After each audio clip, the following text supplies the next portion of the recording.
Carter Niemeyer. How are you? Doing good. Doing good. Good, man. It's good to see you again. This is round 3. This is fantastic. I really appreciate that you're coming in.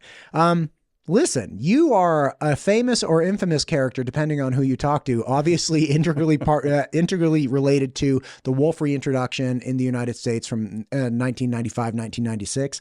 You've written several books. You have a new book coming out that really tracks a very specific population that got quote, reintroduced, but it was actually not a reintroduction from out of country. It was a moving of wolves from one area of a state to Yellowstone to continue enhancing that wolf population. Talk to me about this book. All right. Well, it's a little known story. So again, I tell people I used to be a biologist. Now I'm a historian. So my latest book is called The Other 10 Wolves, a Yellowstone Backstory, and it points out the fact that some other wolves were reintroduced besides just the wolves from Canada. There were 31 wolves reintroduced into Yellowstone in 95 and 96. And then along comes this pack up in Montana that we had to do something with.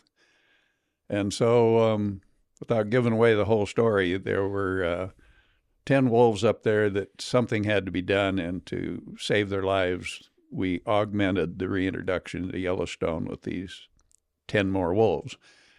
And my book tells that story from the start, the inception of that pack in Montana. We even were able to backtrack it even further before where they even came from, in Canada. So it's a pretty intriguing story, and I think take people for a ride. And there's a lot of adventure. Of course, we had to catch the wolves, which, if you're a wolf advocate, you're going to say you terrorized them and you were cruel to them and all those things. But on the other hand, we tried to keep them alive. So this additional quarter of the wolf population in Yellowstone came from Montana. And we walk you through their lives, each of the 10 wolves, and how they were, they had surrogate parents sort of that we put them in with to try and get them through their puppyhood into adulthood in Yellowstone. And so it takes you through that whole journey, and there's an epilogue and there's a epitaph in the book at the end. Those are some $10 words, man. Yeah. In speaking with you about the Yellowstone reintroduction, this is one of the most complex. And again, I'm not a biologist. I'm not from that world, but talking through this and hearing how people reduce it down to like, hey, there were a bunch of elk and now there are less elk, and that's bad. It's like, okay. First off, I don't know anything about how to manage elk populations. I don't know anything about if you need to manage elk populations. The only thing I knew about Yellowstone is I literally saw a video when I was in elementary school about how we stopped stopping some manner of wildfire in some national parks, and we stopped feeding, offering food supplies to wild animals over the winters. And I think it was Yellowstone. Like, I don't know anything about it, but that. People say, hey, look, I'm an elk hunter. There were a lot of elk. Now there aren't as many elk. Okay, that makes sense to me. But in speaking with you and other people, I realized that there was a real value proposition for bringing wolves back into Yellowstone that is very complex and hard to understand. But it is real and very well understood, which is, look, there's value in having wolves here because this is a problem that's occurring in the absence of wolves. Can you walk me through kind of what that is? Because again, not many people that I speak to actually understand, like, okay, there was value here aside from what people say is like this emotional pull towards wolves. Yeah, well, I might repeat myself from previous visits we've had, but I moved from Iowa to Montana in 1973 and immediately became aware of the late elk seasons they had around the park. This would be, I guess you call them a shoulder season, something beyond the regular hunting season, because they had so many elk in the park. And when they came out, they just felt they had to reduce that population. So there'd be a firing line, at Jardine and Gardner and around the periphery of the park, trying to shoot this population down. And so I bought a tag, went over there, and it was for either sex, but you could have cows, which were easy to get. They were grazing along the highway. Yeah, so a friend of mine, I went over a couple of years and shot a cow with very little effort. And then they had check stations where the biologist had you bring your elk through, and they would check them, see if were pregnant, which cow elk at that time were. And so there was this effort to knock that population down. Okay, why? What's the value in bringing down the population of elk at that time in Yellowstone? Well, I'll point out the main concern, I guess, is there's too many, and when they don't have forage and you have severe winters, they just die by the hundreds, by the thousands along the edge of the highway, which had happened a couple of times in the 90s, I would say. I don't know the exact dates, but the worst problem for elk is surviving severe winters. So there was like 20,000 plus elk. They were just trying to reduce that population and make it available to hunters to do that. Hunters killed a lot of them, but you never kill enough, because the following winter we were doing it over and over and over. And so then along comes the plan to reintroduce wolves as an added predator, a native predator, to put them in this situation, because there's more than enough food. And you got to remember that there's a lot of wolves today because there's a lot of food out there. It's not the other way around. If there was a shortage of elk, there would be reduced numbers of predators. So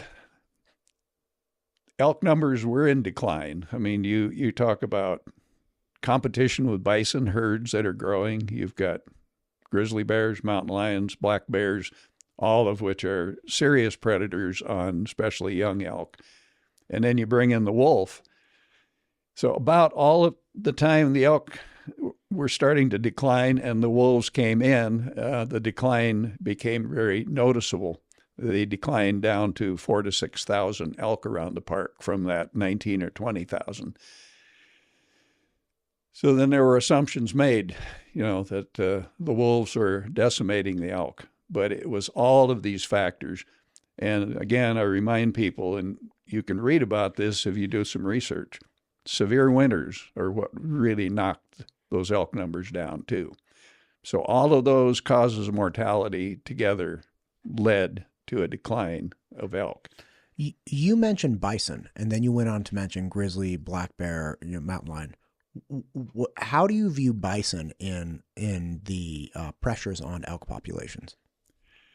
Well, it's just pure competition. I mean, there's, I don't know, estimated 5,000 bison, I guess, by the time the calves are born and everything each year. That is a lot of grazing going on in a park-size area. And then those animals are restricted to the park. And then if they leave, then you have all this private ownership around the edge of the park, which they become a problem. Then the number one concern, which I find interesting, is worrying about brucellosis being spread from bison to domestic cattle. So then the bison numbers are reduced to protect the cattle from brucellosis, which if you look at the, I don't know how to word it. If you look at elk compared to bison, elk carry a more significant percentage of elk have brucellosis in their numbers than the bison do. And the potential spread of brucellosis to cattle is probably greater because of the elk mingling with the livestock and calving in the spring. And unless conditions have changed, they've still not confirmed brucellosis ever spreading from bison to cattle. So you have all those issues going on. Simply the fact that maybe there's twice as many bison crammed into Yellowstone as they probably should be. And then you got the elk living in there too. And then the elk have to compete with the deer and the moose, which the deer and the moose don't. The deer don't do as well as the elk do, so that you have competition that diminishes mule deer because of elk. There's all these complex relationships. When you say the deer don't do as well as elk do, does that mean that mule deer in Yellowstone are more affected by extreme winter conditions and things of that nature? Well, I won't say it just in Yellowstone, but yeah, I mean, just like recently in Idaho, we've had some severe winters, and the mule deer are the ones that really take the hit. Some of the populations of mule deer within Idaho in some areas of the state have been hit 80-90% mortality based on radio collaring, where the elk in the same winter haven't lost nearly as that high percentage. Yeah. Yeah. Like essentially population collapses. So mule deer then are more susceptible to severe winter conditions, which makes them more fragile, at least from a weather standpoint, a more fragile species. So if you have a species that gets affected, let's say a 90% drop compared to a species that only had like a 20 or 30% drop, then whoever comes out of that into the spring is obviously going to have greater populations, more reproduction going on, more resource consumption. So the 90% population collapse group, they're going to have an even tougher time to multiply aggressively because there are going to be fewer resources for them. You explained that well. Okay. And then I did something good for today. You did. Yeah, and then accordingly, you have to reduce a lot of times human harvest of deer because of that, to let those populations build back where they had these severe die-offs. So, and that's what this ultimately comes back to. Because look, I'm always on team human, right? And that doesn't mean that we get to do whatever. Right? It means we should think about things. But I'm on team human with like, if we were actually killing off our food source or something, it's like, look, eat every single wolf you can get your hands on, right? But I had a fantastic conversation with Dexton Lake, who's one of the government affairs guys for the Farm Bureau, and he came in and we had a great conversation about depredation and problems for ranchers, and it's like, yeah, that sucks. Like I could only imagine, and talked about reimbursement programs and failure of some reimbursement programs or stresses that ranchers were feeling. Okay, totally understand all that, right? But we have over 2 million head of cattle. And he was saying, hey, look, we've lost about 30 of them in the last year to wolves specifically. I'm like, listen, one is too many. I'm on team human. If you're a rancher out there and you've lost a cow or whatever, like, okay, that stinks. But it's also not like, hey, we have 2 million cattle and we lost like 1.8 million of them. Then it's like, okay, full stop, eat absolutely. So like I always err on the side of let's have common sense and let's put people first.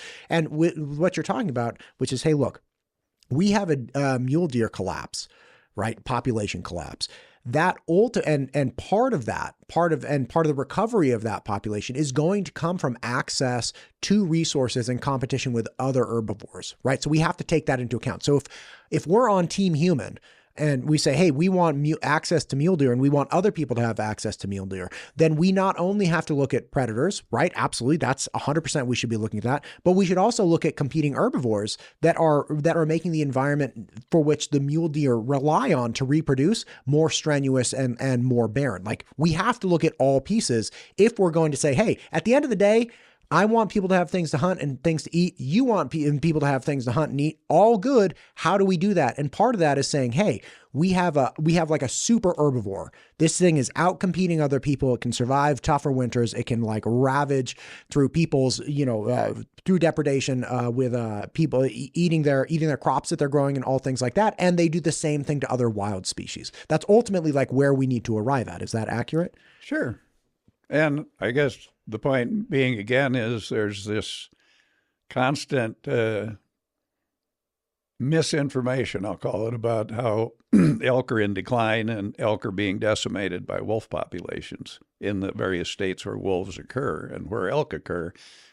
And that's not true. I mean, there's more elk today in each of Idaho, Montana, and Wyoming than there was 30 years ago when we did the wolf reintroduction. The elk are faring very well. They're doing great. And then if you even look at the which predator is doing the most, having the most impact on them, black bears, grizzly bears, and mountain lions are higher up the list of impacting elk than wolves are. Simply proportionally, there's a lot fewer wolves than there are those other predators too. That is a point that has been argued so roundly in the comments section of every clip I put up, because it comes down to, yes, black bear hibernate. Yes, maybe they only eat elk at a certain phase of the elk's development. Okay, there are 20,000 of them compared to 1,500 wolves. And so what I always ask is like, look, if you want to say wolves eat more annually per wolf than per black bear, okay, like I don't know anything about it. How many times? Like what order of magnitude? Are we talking like, do they eat 10 times more? Do they eat 50 times more? Like how much more? Because I'm not even arguing any point. If you say they eat more, that's fine. How much more? Because again, the stats you just laid out, I've heard that over and over, and I've seen data to back it up. And then people get really mad about even bringing it up. And they're like, well, bears hibernate, bro. I'm like, I understand that, but there were like 20,000 of them, man. Well, like there are a lot of them. And they come out in the spring, and that's when calving is occurring with elk. And that's when calves are very easy to catch. And bears are very effective at doing that. Yeah. If things in Yellowstone are as what people portray them as, which is like, hey, when you started reintroducing wolves in 95, 96, there were roughly like 20,000 elk, right? Mm-hmm. And that dropped down to, what is it, like 4,000 or 5,000? What? Somewhere in that neighborhood, okay. Yes. And it dropped down pretty quickly, right? It was within a matter of years, it dropped down to the 4,000 or 5,000 number. Okay, so if we say, look, over a 3-year period, we lost 75% of the population, right? And it was all the wolves' fault. Okay, if that's the assertion, wouldn't we continue to see that population drop off to oblivion? That's a good point, because it's not. In fact, the elk population has stabilized and increased somewhat. And the wolf population stays at about 100 to 120 wolves in the park at any one time. So you talk about balance, people say, well, there's no such thing as balance, but they've come into a kind of an equilibrium now in the park. They're not knocking the elk down lower and lower and lower until they're gone. The elk population has stabilized, somewhat increased. The wolf numbers have stabilized, pretty much flat line now in the park. And they're doing great. And then the wolves have bison to eat too, which they've adapted and learned how to kill bison and take advantage of them. Have we seen any sharp decrease in any of the other species like bison or mule deer or moose in the park? Well, you get into the moose discussion too. I have not had the pleasure yet. You need to talk to biologists within the park who have watched the moose population. But when the fires went through in about 1988, that's the biologists who study moose will say that the fires had an effect, far more than what the wolves have had. And those moose numbers, I mean, there's still moose in parts of the park. They're still there in the same places. And you get down towards Silvergate, on the south end and other portions of the park. But again, yeah, wolves eat moose, but they're not decimating them. And you get into moose, you got to understand there's climate change, which a lot of people don't like to hear that term, but with warming temperatures, the parasite load on moose is not dying off in the winter from sub-zero any longer. These moose are, in many parts of the country, the moose are infested with ticks. They're being eaten alive by the ticks.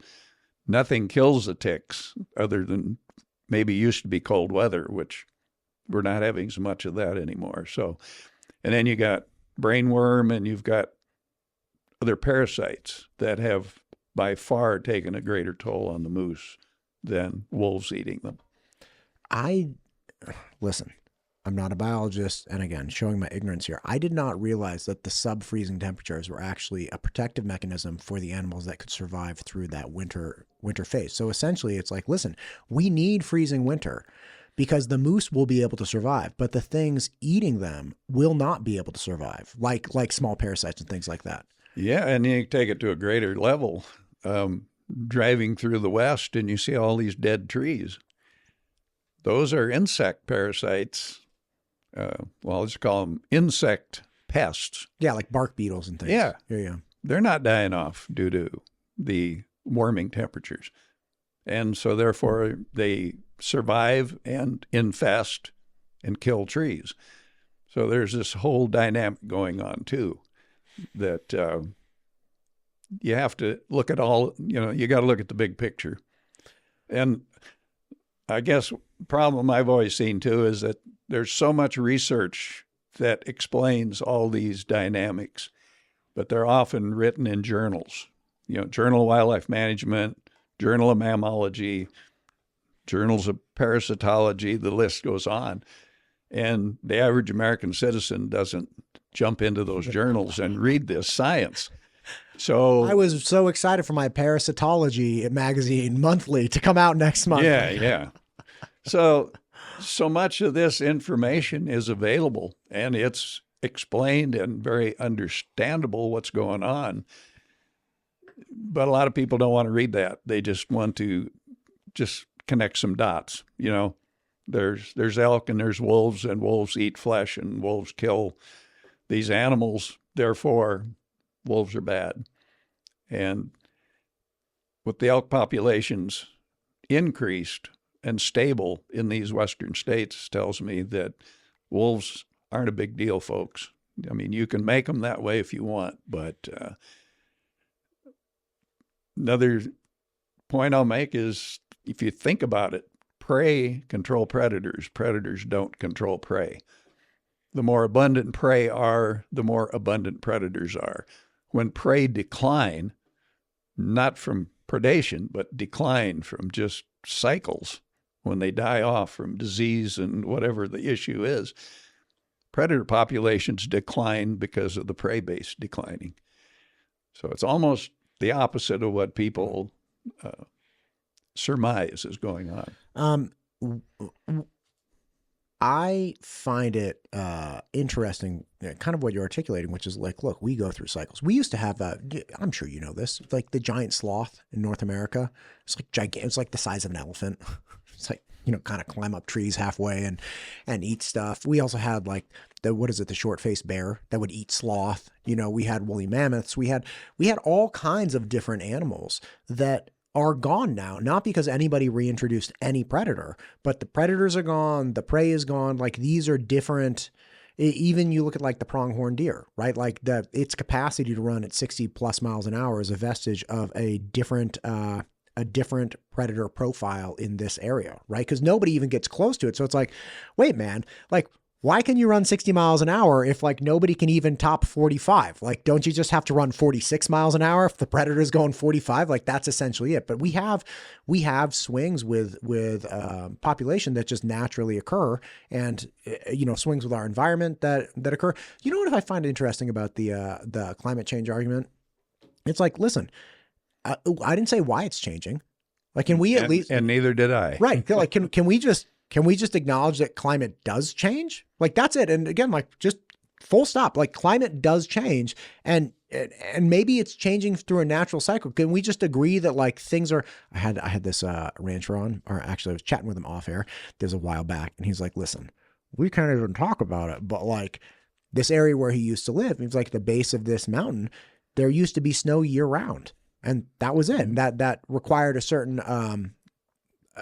He just had to take into account for certain things with his operation. Okay. He's like, now it's gone. Like it's gone halfway through July. We don't have it anymore. And he's like, we got less runoff. He's like, we don't have the same snowpack. We have less runoff. We can start the growing season at different times. We run into different problems in midsummer because things get too hot. All the cells close up and the plants don't grow because they're protecting themselves, like all these different things. And he's like, listen, I can take a political position on climate change, but then I also have to take the practical position, which is it is hotter now than it was 30 years ago in my area. In his particular area, he's like, why it is, who cares? But at this point, I care that it is hotter, and I have to farm and ranch and engage in agriculture in a different way because I have to be pragmatic. I have to look at what is. I can't look at what I want there to be. Oh, if you look at it from 30,000 feet, the big picture, we're in a close to 30-year drought in the West. I mean, it varies from year to year. Some years are wetter than others, but overall, we're in a drought. And that's not livestock friendly either. There's just a lot of places that livestock may benefit that, depending on moisture in the spring or summer, but in most places with drought, that's had an impact on the livestock industry too, and how much forage. Right. Yeah, it's an interesting thing. One thing I wanted to ask you is whenever you talk about reintroduction of wolves, people always bring up that we brought like the Canadian timber wolf, or not we, you. Definitely not we, but you.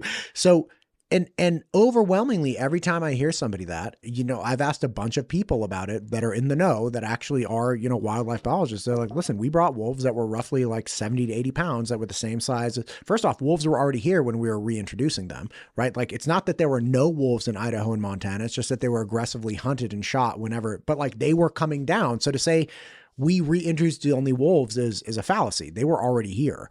And they were regularly migrating down from Canada. They just wouldn't make it very far.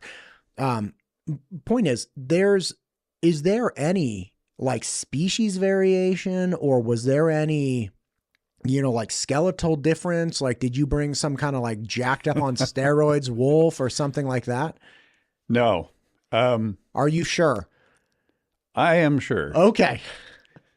See, again, you got to read. You got to get in the history books. Stanley P. Young wrote books from back in the 50s and 60s when he was a government trapper, Last of the Loners and Last Stand of the Pack, and there's other books he's written. And in Colorado, some of the last lobos they hunted down and killed were 120 pounds. The biggest wolf brought into Yellowstone National Park of the 31 weighed 130 pounds. The largest female weighed 115 pounds. A gray wolf is a gray wolf is a gray wolf. When I went to college, there were supposedly 24 subspecies of wolf. Today, through taxonomy and DNA studies, they've determined now there's like 5 mega groups of wolves, and that all this subspeciation did not really happen. There were scientists who wanted to split because of the color of the pelage and these regional variations. But if you look at the 5 megagroups they got now and look at the maps of their distribution, the wolves in southern Alberta, BC range down in this Montana, Idaho country. So they're virtually, not virtually, they are the same animal. I was talking to Dr. David Meach back in Minnesota, and we were just talking about variations like you have the coastal wolves and things. I mean, they're kind of a jargon term. But like he pointed out too, you can have wolves in the coast that are eating salmon, wolves in the interior don't. But he said it doesn't make them a different species or a different subspecies. It's just a behavior pattern. They've learned to go fishing over on the coast. And we've got wolves that were reintroduced into Idaho that found fish ponds over around Clayton, Idaho. And they went wading in there and was eating the fish stock for the steelhead they were going to put into the river. So could you imagine how hard it would be to catch a fish with your face? Like, yeah. I'm a good swimmer too. Like, I'm not wading out into some pond and like, how? Like, yeah, but there was a pack over there I was very familiar with that learned to fish. So, yeah, these wolves are all the same, and that was the source. They were coming from Canada. I'm a co-author on a big paper on wolf dispersal. There's wolves from Canada coming down here now. After the wolf reintroduction, there's wolves from here going north. With radio collars, there's wolves coming out of the Great Lakes area. One was killed in eastern Colorado.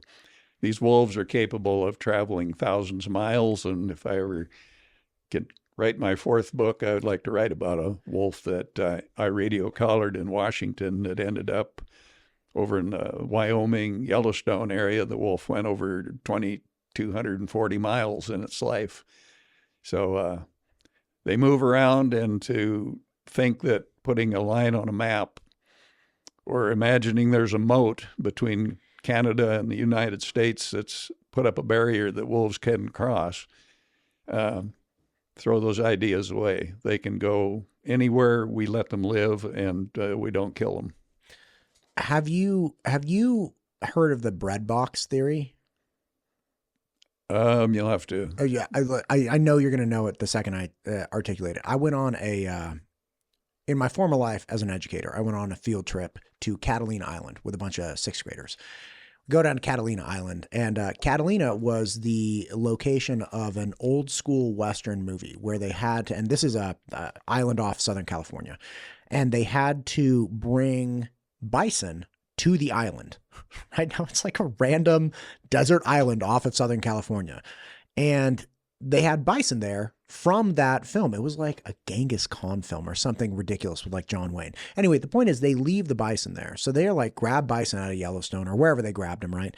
Take them down there. And these are like big old plains bisons. And because of the restriction of resources and the temperature and the whole thing, there was, they explained the bread box theory, which is like, listen, anything bigger than a bread box is going to tend down towards the size of a bread box. Anything smaller than a bread box, because of the environment, is going to tend up. So they had like these really big ground squirrels and then these like pygmy bison, right? So like everything was trying to get to the bread box size.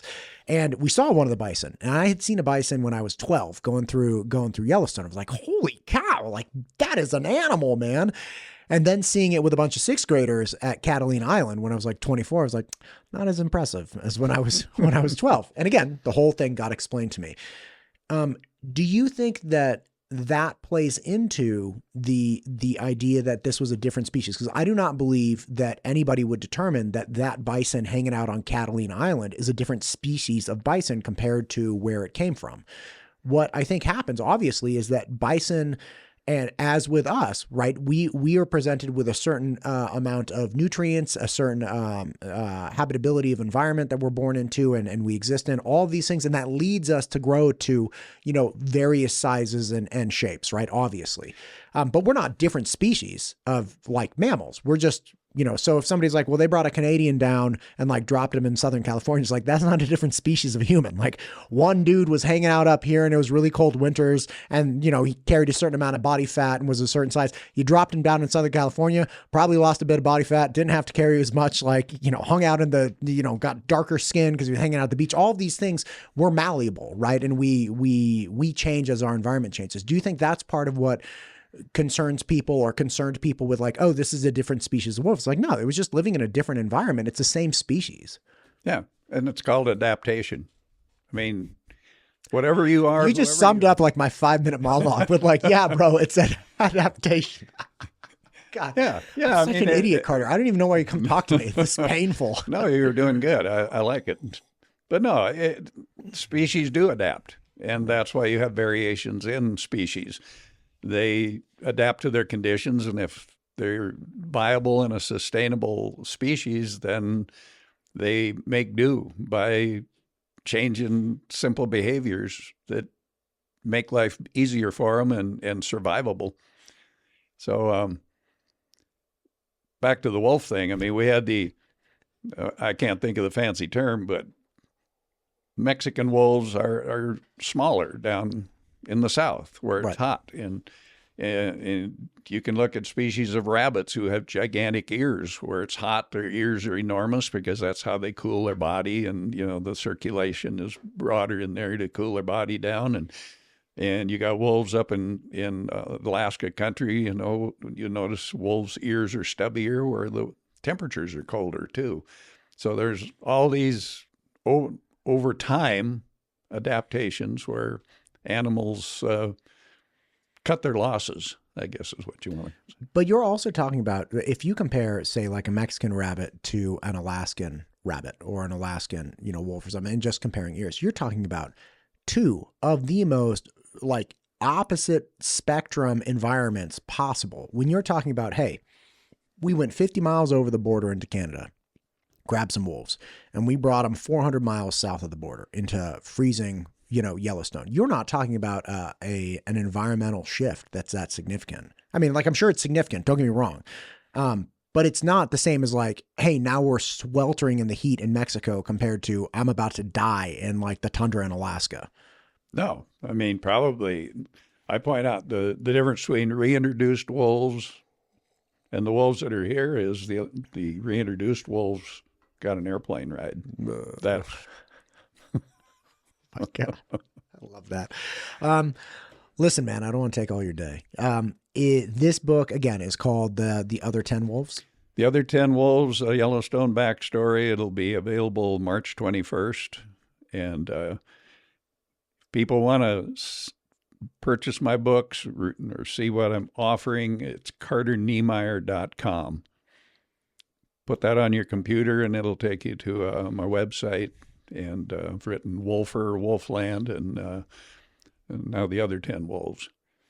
I enjoyed both those books, by the way. I read them, and again, the only thing I knew before I read those books were things that I had learned in like elementary school, again with videos about Yellowstone and whatnot.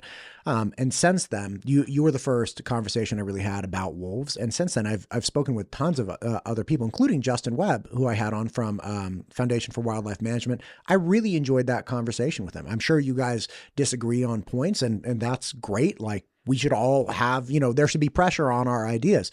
But I really enjoyed having him here as well. And he spoke unbelievably highly of wolves and how much he liked them. And he feels very much that his position and his strategy with wolf management is best for wolves and for elk.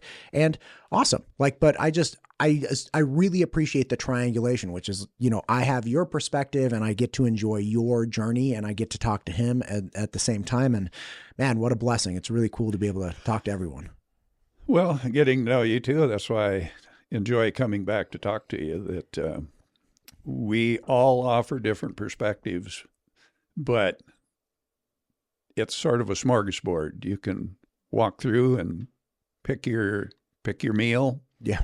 And see what you like and try different flavors. So listen to what we offer. And I just try to get people to do more reading. Don't read. This is on YouTube, bro. Don't tell people to read. You're taking my audience. Yeah. Well, listen too, but audiobooks are great. I have your books on it. My boys, when I drive back and forth to like sports practices, they want to listen to Wolfer. It's so cool. I'm like, yeah, no, I know this guy. They're like, wow, that's great. Yeah. Well, my books are memoirs and they're nonfiction. So, I mean, what I'm writing about is my experience that I had almost 40 years of living in the wolf world. So right. That's what I offer. But then I want people to look up people who are experts in their field. Wolf researchers, for instance. These guys and gals live with wolves and studied them. I mean, we probably know more about the wolf than any other critter on the face of the earth, for that matter. It's been studied to death. But look at the information that's available before you determine that somebody's throwing something out there and I always say, like casting a plug out on the water and watching them swallow the hook kind of thing. There's all kinds of perspectives, and I do know it's hard to convert sides anymore. There's people, you either believe this or you don't believe this, and read it all, listen to podcasts by good interviewers. By the Ranch Podcast. Yes. The ranchpodcast.org, by the way. I couldn't get .com. I was like, come on, but I don't even mind org because I'm more of like an organization guy instead of like a .com guy. Yeah. Well, maybe I should get the .co. No M. They released those. They're pretty cool. You're talking over my head. Doesn't matter. Carter, thank you for coming in, man. I really appreciate you. And your book comes out later this month, correct? March 21st. It's awesome. Available. It'll be in bookstores, Amazon, and through my website. So give it a read. I think most people that read them, I say they feel like kind of like they're riding next to me, whether it's in a pickup truck or a helicopter. Are you doing the audiobook for this one? You didn't do the audiobook for your first two, right? Yes. You did? Thank you for bringing that up. The Wolfer and Wolfland are in audio. They're in Kimball. You can read them. No, but you personally, I know you have the audiobook. I'm saying you didn't read the book. I didn't. No. So as I was asking, are you going to do the reading for this one? If I read the book, I'd need a studio like yours. And by the time I ever got rid of the bloopers, it would just be a waste of time. So I do have a person, his name's Joe Golden, who has read Wolfer and Wolfland, and it is in audio.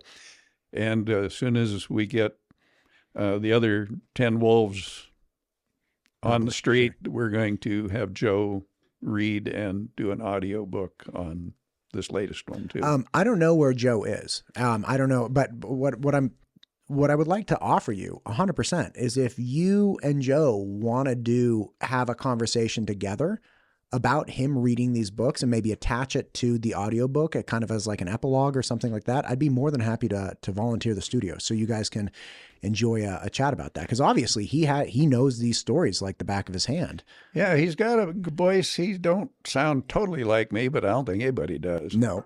But he does a really good job, and yeah.